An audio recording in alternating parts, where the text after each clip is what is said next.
السلام علیکم ورحمۃ اللہ وبرکاتہ۔ ایک جواب تو سب کی طرف سے آنا چاہیے۔ السلام علیکم ورحمۃ اللہ وبرکاتہ۔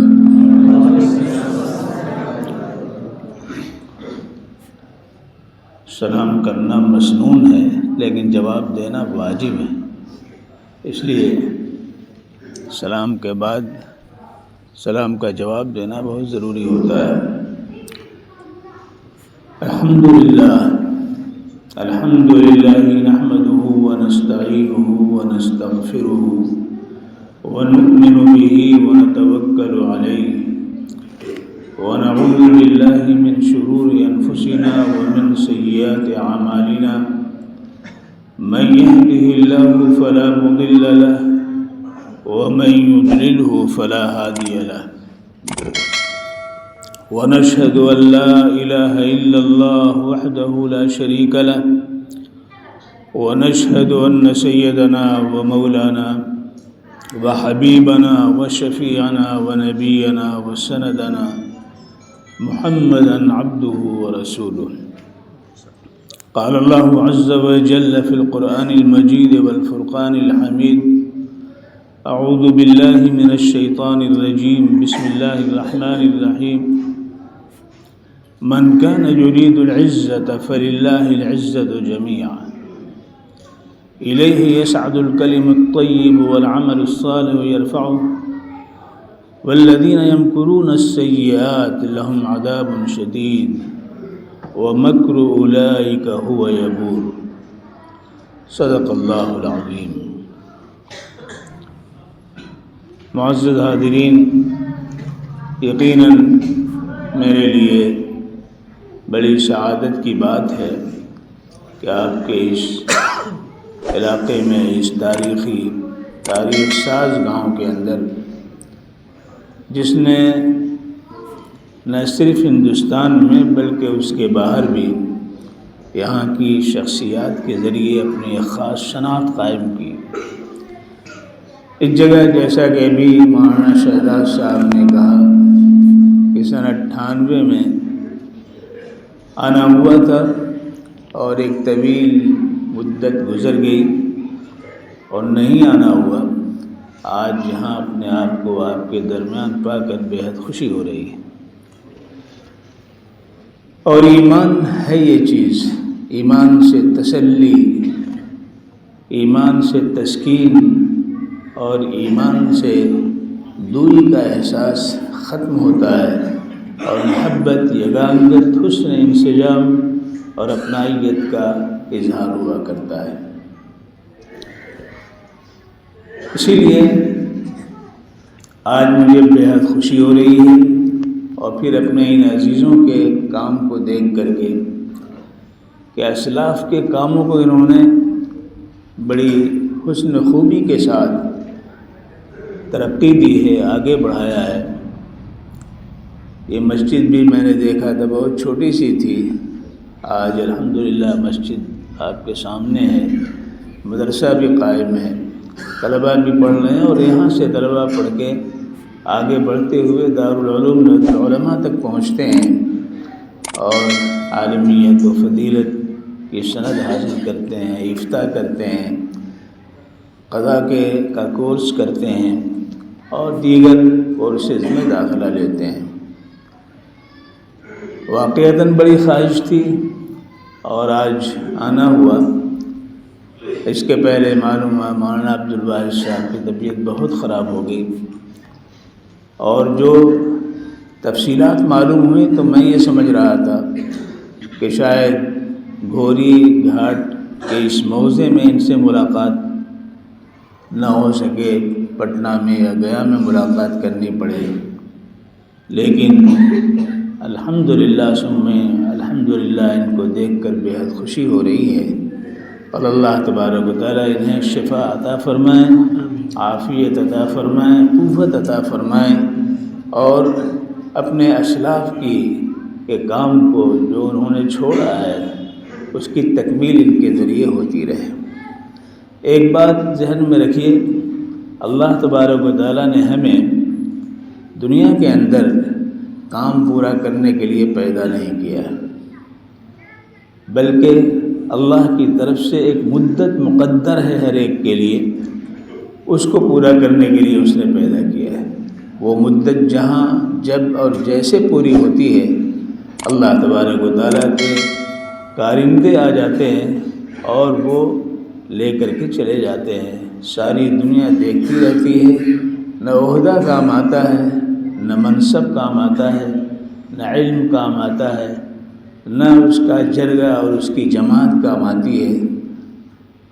اگر کوئی شخص مدت پوری کے علاوہ کام پورا کرتا تو آپ دیکھیے کہ حضرت سلیمان علیٰ نبینا علیہ السلام کے بارے میں آتا ہے کہ وہ ہیکل سلیمانی کی تعمیر کرا رہے تھے اور اجنہ تعمیری کام میں لگے ہوئے تھے، اس لیے کہ ان کی حکومت بر و بحر پہ تھی، اجنہ پہ تھی، انسانوں پہ تھی، پرندوں پہ تھی، یہاں تک کہ اللہ رب العزت نے ان کے لیے ہر چرند و پرند کی آواز کو سمجھنے کا فہم عطا فرمایا تھا۔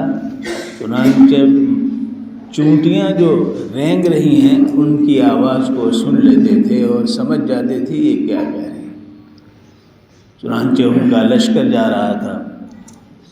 19ویں پارے کے اندر اللہ رب العزت نے فرمایا کہ بڑی چونٹی جو سردار تھی اس نے کہا یا ایھا النمل ادخلوا مساکنکم لا یحطمنکم سلیمان وجنودہ وهم لا یشعرون، اے چونٹیوں اپنے بنوں میں داخل ہو جاؤ، کہیں ایسا نہ ہو کہ سلیمان کا لشکر آ رہا ہے اور وہ تمہیں کچل دیں، لہذا اس کے پہلے تم اپنی حفاظت کے لیے اپنے بنوں میں داخل ہو جاؤ۔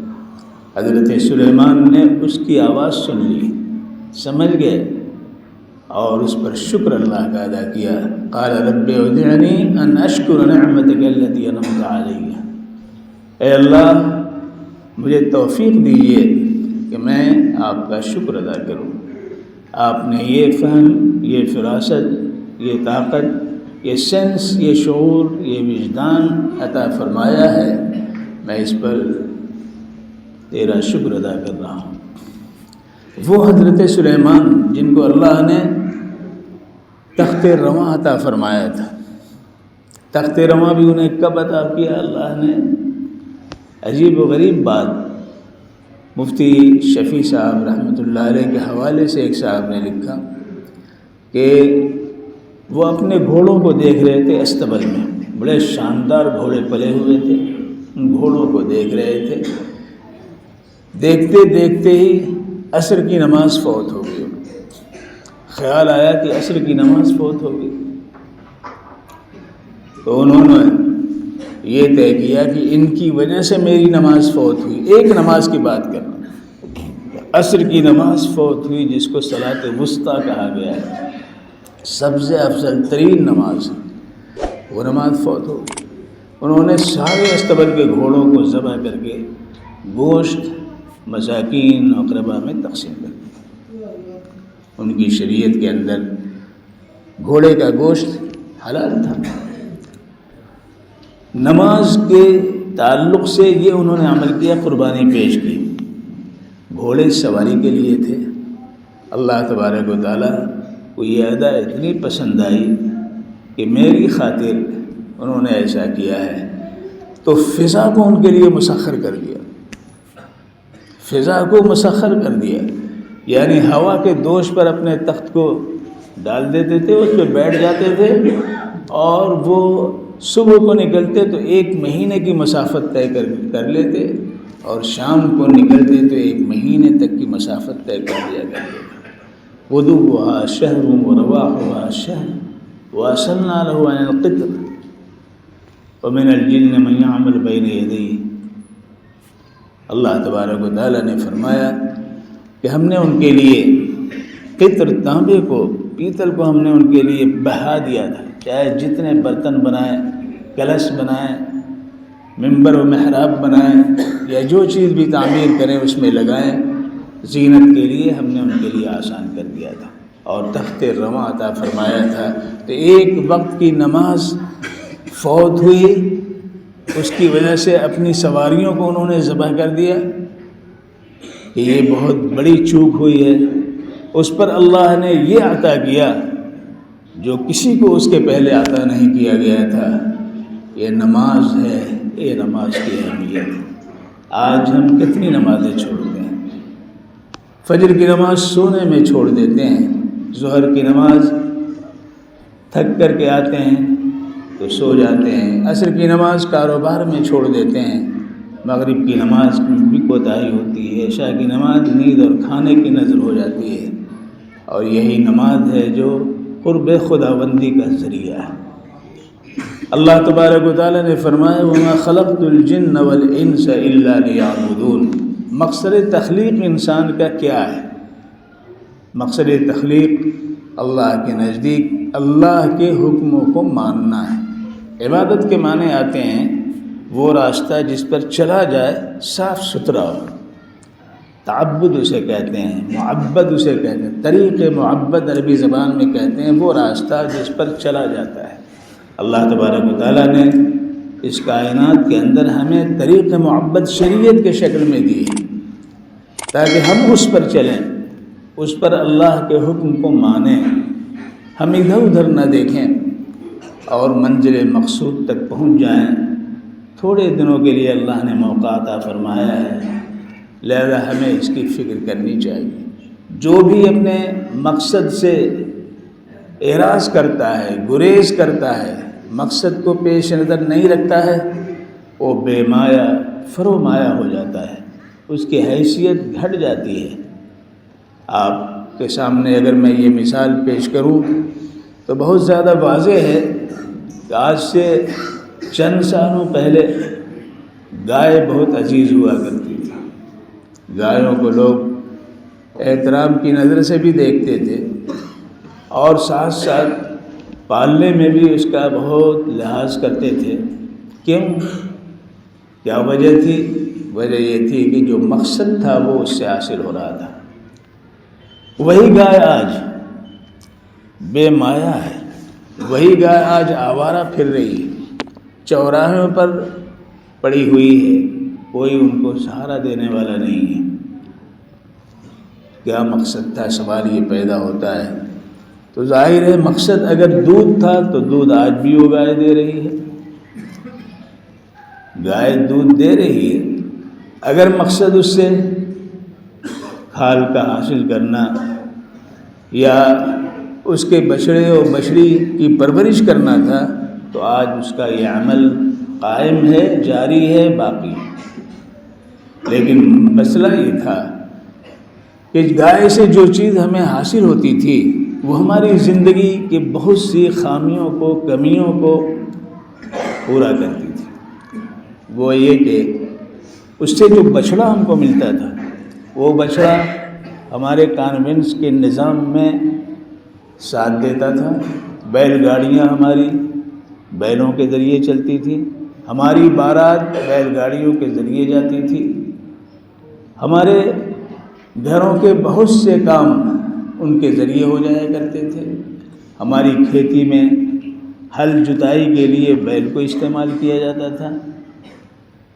لیکن جب ٹریکٹر آ گیا تو ٹریکٹر نے ہر نظام کو اپنے اندر کر لیا، یعنی سواری کانوینس کا نظام بیل گاڑی کی جگہ ٹریکٹر آ گیا، اب بارات اس پہ جا رہی ہے، سامان اس پہ لادا جا رہا ہے۔ ٹریکٹر کے ذریعے آبپاشی کا نظام، کنوؤں سے پانی بیل کے ذریعے نکالا جاتا تھا، اور اب جو ہے وہ ٹریکٹر کو لگا دیا، انجن آ گیا اس کو لگا دیا، پانی اس سے نکل رہا ہے۔ لہذا جو اصل مقصد تھا گائے کے پالنے کا وہ مقصد ختم ہو گیا، فوت ہو گیا۔ اس کے فوت ہونے کی وجہ سے آج دیکھیے گائے کا وہ رتبہ، وہ مقام، وہ حیثیت باقی نہیں ہے۔ گائے کی افزائش ہو رہی ہے لیکن آج وہ جنگلی گایوں کی طرح سے ان کی حیثیت ہو گئی ہے۔ اسی طرح انسان اگر اپنے مقصد کو فوت کرتا ہے تو اولئک کالانعام بل ہم اضل، وہ چوپائے کی طرح ہو جاتا ہے، بلکہ چوپائے سے بھی گیا گزرا اس کو شمار کیا جاتا ہے۔ اس لیے ہمیں اپنے مقصد کو سامنے رکھنا چاہیے کہ اللہ تبارک و تعالیٰ نے ہمیں کس مقصد سے پیدا کیا ہے۔ انسان کی بڑی خواہش ہوتی ہے کہ اس کا لوگ لحاظ کریں، اس کو عزت دیں، احترام کی نظر سے دیکھیں، اس کو فوقیت دیں، اس کی بڑائی کے ترانے گائیں اور اس کے سامنے جھکے رہیں، اور اس کے لیے وہ کیا کیا نہیں کرتا ہے۔ نیتا بننا چاہتا ہے تو پہلے 2-4 کو قتل کر کے اپنی دھاک جمانے کی کوشش کرتا ہے، پیسے خرچ کر کے لوگوں کو خریدنے، ان کی عزت و ناموس کو خریدنے کی کوشش کرتا ہے، ان کے ذہن و دماغ میں اپنی بڑائی کو قائم کرنا چاہتا ہے تاکہ اس کی عزت ہو، اس کا مقام ہو۔ اللہ تبارک و تعالیٰ انسان کی اس نفسیات سے بخوبی واقف، اس لیے کہ اللہ نے پیدا کیا ہے، ایک نطفے سے اللہ نے زندگی یہ عطا فرمائی جو حسن اور رعنائی کے ساتھ آج ہم اس زندگی کا سہارا لیتے ہیں اور اس دنیا کے اندر نیک نام یا بدنام دونوں قسم کی باتیں ہمارے ساتھ ہو جاتی ہیں۔ اللہ تبارک و تعالیٰ نے صاف صاف فرمایا من کان یرید العزہ فللہ العزۃ جمیعا، جو یہ چاہتا ہے کہ اسے عزت ملے، جو یہ چاہتا ہے کہ عزت ملے، ہم میں سے کون ہے جو نہیں چاہتا عزت ملے؟ ہر فرد چاہتا ہے کہ نہیں چاہتا بھائی؟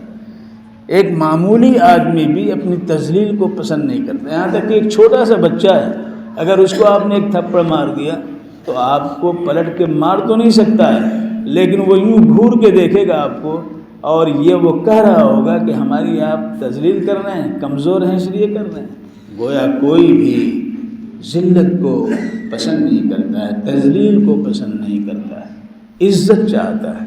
چھوٹے سے بچے کو آپ عزت دیجئے، آپ کے گود میں بیٹھ جائے گا، ایک ٹافی دے دیجئے آپ کی انگلی پکڑ لے گا۔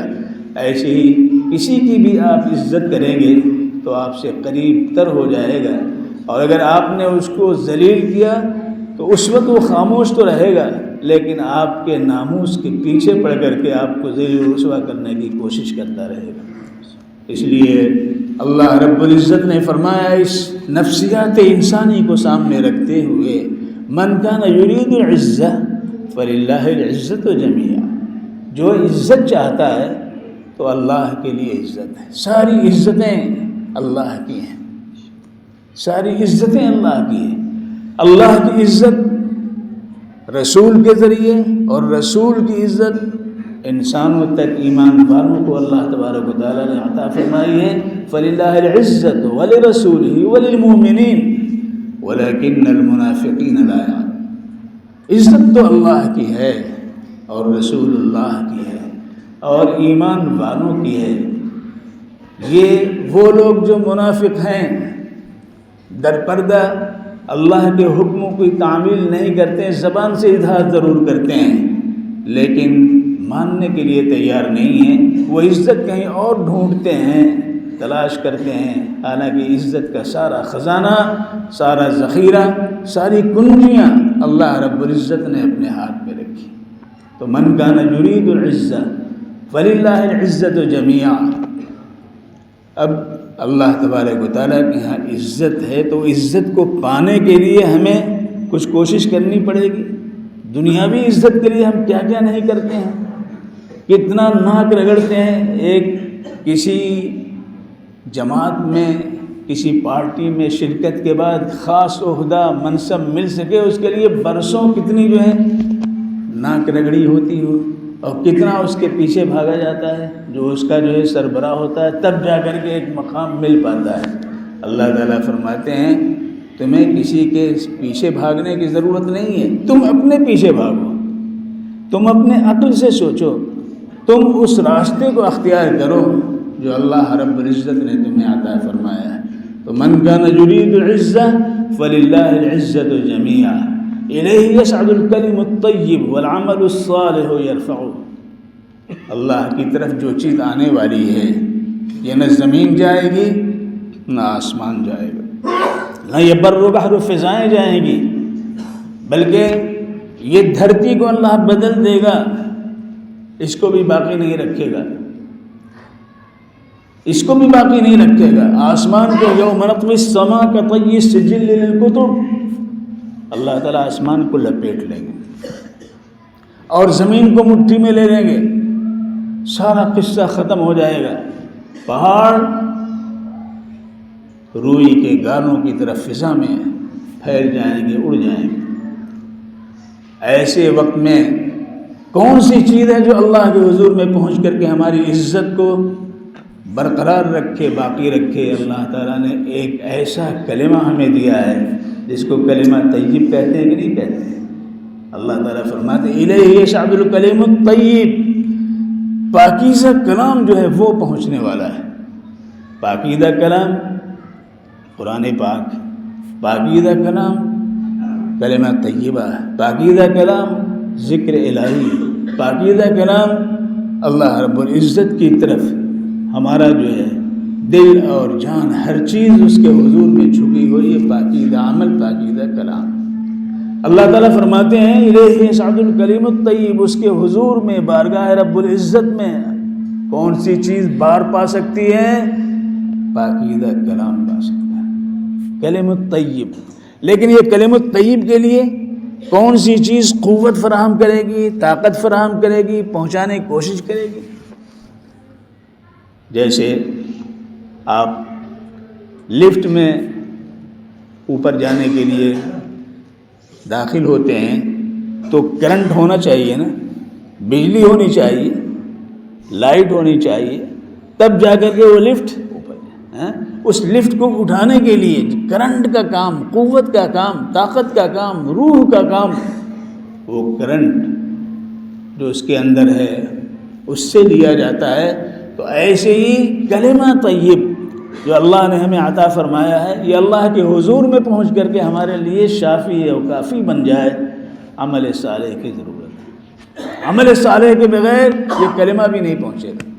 اللہ تعالیٰ فرماتے ہیں الیہ یصعد الکلم الطیب والعمل الصالح یرفعہ، اور عمل صالح اس کو بلند کرتا ہے، اٹھاتا ہے، اللہ کے حضور میں پہنچاتا ہے۔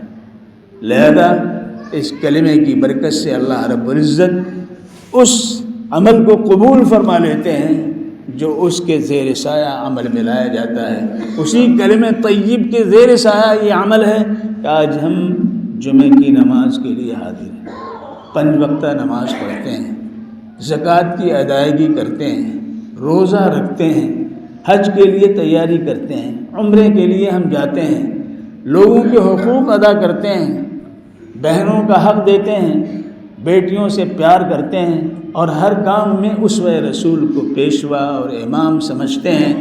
یہ عمل صالح ہے۔ عمل صالح یہ ہے جو سنت رسول کے مطابق، ہمارے مزاج کے مطابق، ہمارے فہم و فراست کے مطابق، ہماری چاہت اور امیدوں کے مطابق نہیں، بلکہ اللہ کے حکم کے مطابق ہو، اور رسول اللہ نے اس کا پیکر ہمیں دیا ہو۔ اللہ نے حکم دیا اقیموا الصلاۃ وآتوا الزکاۃ۔ مکہ مکرمہ میں یہ آیت نازل ہوئی، سورہ مزمل کی آیت ہے، اقیموا الصلاۃ وآتوا الزکاۃ۔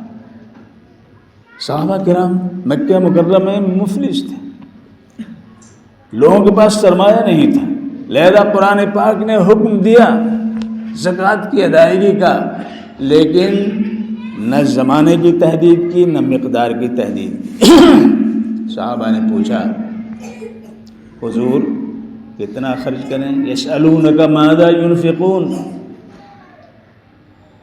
تو دوسرا حکم آیا قل العفو، کوئی مقدار نہیں، نہ 2.5% نہ 5%، بلکہ جو بچ جائے ضرورت سے اتنا اللہ کے راستے میں خرچ کیا کرو۔ مزاج بناؤ دینے کا، مزاج بناؤ خرچ کرنے کا۔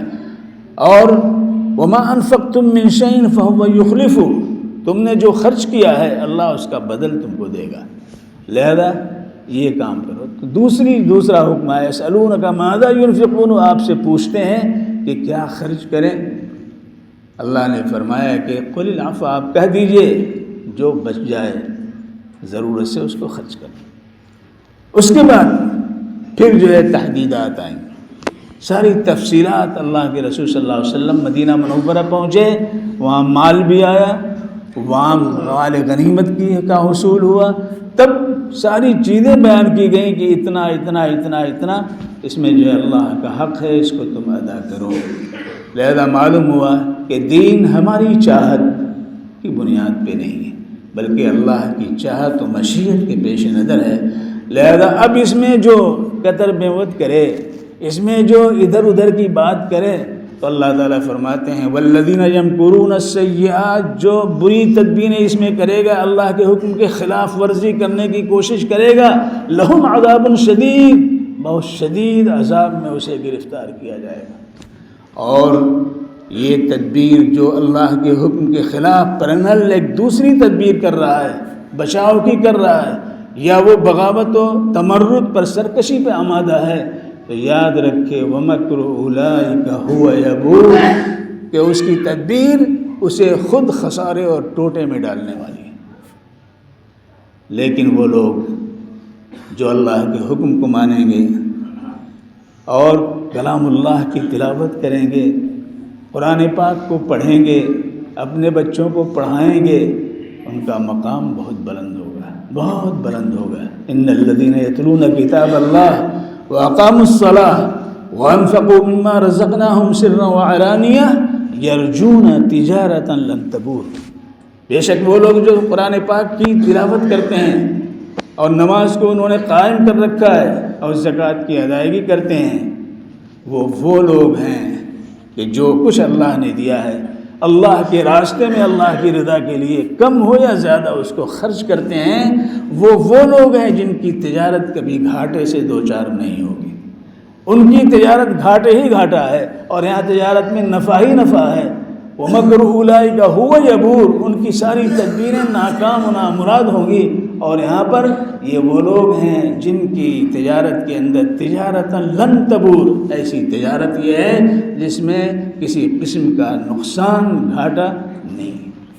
اللہ تبارک و تعالی ہم سب کو ایسی زندگی گزارنے کی کوشش کرے، اپنے آپ کو پہچانے، مقصد حیات کیا ہے۔ کتنے لوگ آئے چلے گئے، آج یہاں میں پہنچا تو مجھے وہ شکلیں نظر آ رہی ہیں، حضرت مولانا علی میاں رحمۃ اللہ علیہ، حضرت مولانا نظام الدین صاحب رحمۃ اللہ علیہ، حضرت قاضی مجاہد الاسلام صاحب، اور دنیا بھر کے کیسا کریم طبقہ یہاں جمع ہو گیا تھا، جس کو جمع کرنا آسان نہیں تھا، لیکن ایک شخصیت کے جس طرح چراغ و شمع جلتی ہے تو پروانے ادھر ادھر سے آ جاتے ہیں، کوئی شخصیت ایسی روحانی اور علمی اور فکری ہوتی ہے تو اس کے ارد گرد لوگ جمع ہو جاتے ہیں، لیکن کوئی نہیں ہمارے درمیان۔ آج سب چلے گئے، مکانات ہیں مکین ہیں، کھیتیاں ہیں، باغات ہیں، لیکن لگانے والے نہیں ہیں۔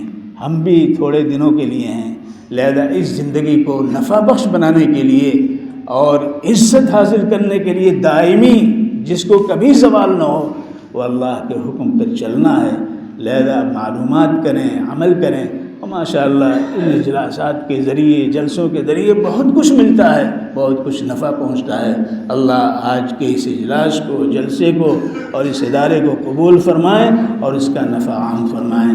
وآخر دعوانا ان الحمد للہ۔